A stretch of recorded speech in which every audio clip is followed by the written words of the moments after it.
CPM നേതാവായിരുന്ന സുശീല ഗോപാലൻ അനുസ്മരണം കരുനാഗപ്പള്ളിയിൽ നടത്തി. പുഷ്പാർച്ചന, അനുസ്മരണ പ്രഭാഷണം എന്നിവ നടത്തി. CPM നേതാവായിരുന്ന സുശീല ഗോപാലൻ അനുസ്മരണമാണ് കരുനാഗപ്പള്ളിയിൽ സംഘടിപ്പിച്ചത്. ജനാധിപത്യ മഹിളാ അസോസിയേഷൻ ഏരിയ കമ്മിറ്റിയുടെ നേതൃത്വത്തിലായിരുന്നു സുശീല ഗോപാലൻ അനുസ്മരണം സംഘടിപ്പിച്ചത്. ഇതിന്റെ ഭാഗമായി പുഷ്പാർച്ചന, അനുസ്മരണ പ്രഭാഷണം എന്നിവ നടത്തി. CPM കൊല്ലം ജില്ലാ സെക്രട്ടേറിയറ്റ് അംഗം ടി മനോഹരൻ ഉദ്ഘാടനം ചെയ്തു.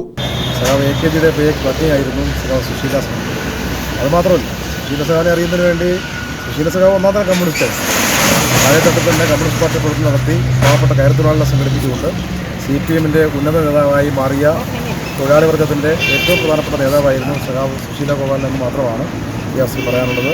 സഖാവ് സുശീലാവൻ അന്തരിച്ചു. വ്യവസായ മന്ത്രിയായിരുന്നപ്പോൾ അവിടെ KMLയുമായി ബന്ധപ്പെട്ടുകൊണ്ട് ഞങ്ങൾ നിരന്തരം പോയി കാണുമായിരുന്നു.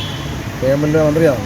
ആ നിലയിൽ KML തൊഴിലാളികളെയും ഈ KML എന്ന പൊതുമേഖലാ സ്ഥാപനത്തെ പൊതുമേഖലയിൽ നിലനിർത്താൻ ആവശ്യമായ കാര്യത്തിലേക്കുള്ള ശക്തിയായ നിലപാട് സ്വീകരിച്ച വ്യക്തിത്വത്തിന് ഉടമൂടിയായിരുന്നുവെന്ന് KMLയുമായി ബന്ധപ്പെട്ട് ഓർക്കുമ്പോൾ KML തൊഴിലാളികളെ സംബന്ധിച്ച് ഓർക്കുമ്പോൾ തീർച്ചയായിട്ടും ഈ സ്ഥാപനം KML സ്ഥാപനം സുശീല ഗോപാലൻ സ്ഥാപനവുമായിട്ട് ബന്ധപ്പെട്ടിരിക്കുന്നു പറഞ്ഞുകൊണ്ട് Mahila association area president B Padmakumari അധ്യക്ഷത വഹിച്ചു.